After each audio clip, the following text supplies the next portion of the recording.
The Tale of Peter Rabbit.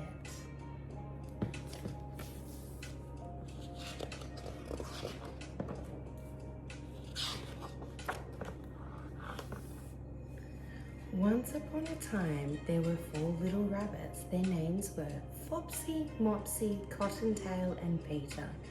They lived with their mother in a sandbank and underneath the root of a very big fir tree.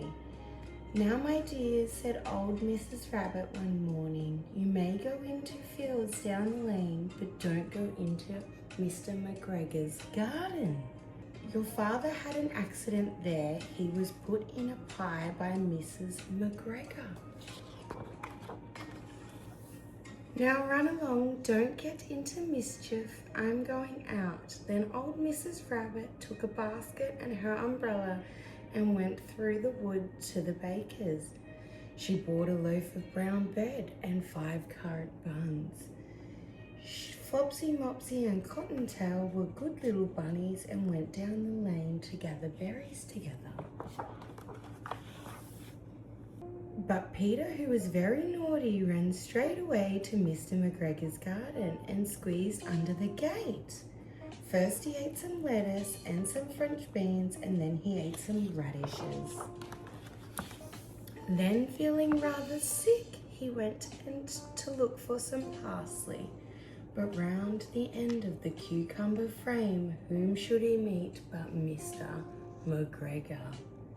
Mr. McGregor was on his hands and knees planting young cabbage, but he jumped up and ran after Peter, waving a rake and calling out, "Stop, thief!"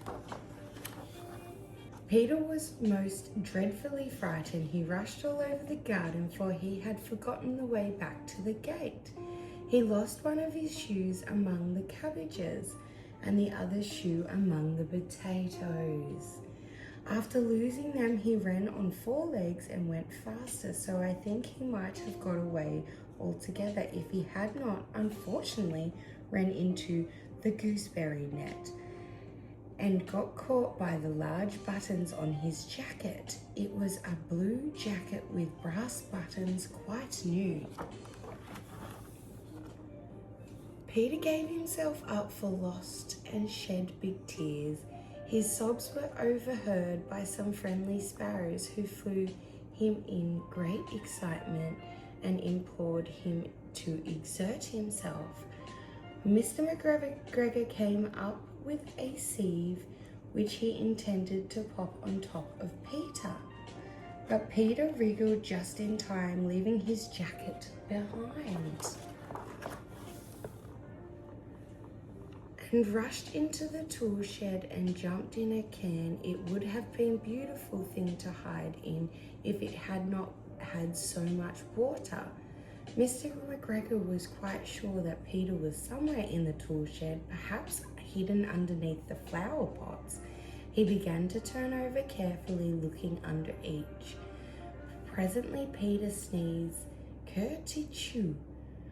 Mr. McGregor was after him in no time and tried to put his foot upon Peter, who jumped out of a window, upsetting 3 plants. The window was too small for Mr. McGregor, and he was tired of running after Peter. He went back to his work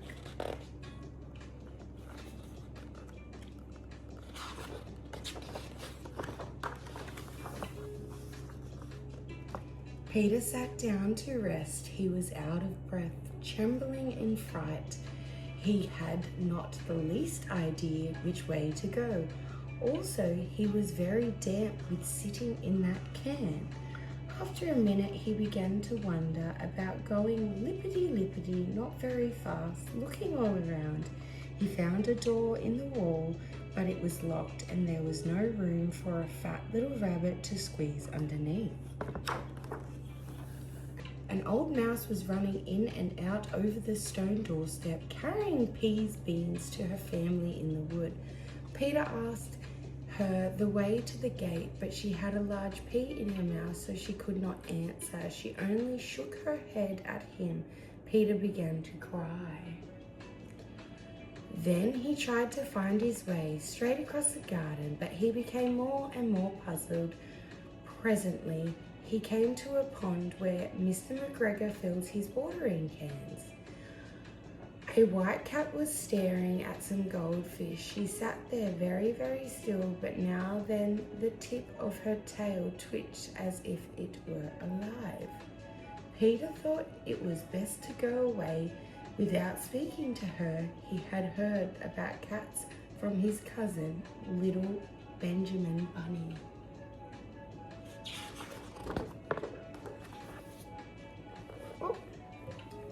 He went towards the tool shed, but suddenly quite close to him he heard a noise of a hoe.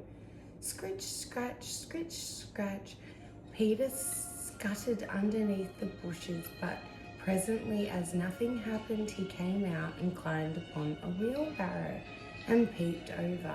The first thing he saw was Mr. McGregor hoeing onions.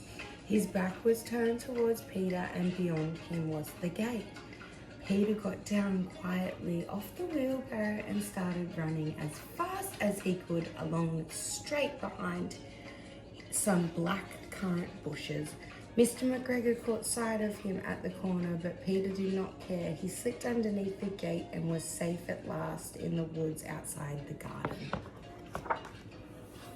Mr. McGregor hung the little jacket and shoes for a scarecrow to frighten the blackbirds. Peter never stopped running or looked behind him till he got home to Big Fig Tree. He was so tired that he flopped down upon the nice soft sand on the floor of the rabbit hole and shut his eyes. His mother was busy cooking. She wondered what he had done with all his clothes. It was the second little jacket and pair of shoes that Peter had lost in a fortnight. I'm sorry to say that Peter was not very well during the evening. His mother put him to bed and made some chamomile tea. She gave a dose of it to Peter, 1 tablespoonful to be taken to bed at a time. But Flopsy, Mopsy and Cottontail had bread and milk and blackberries for supper.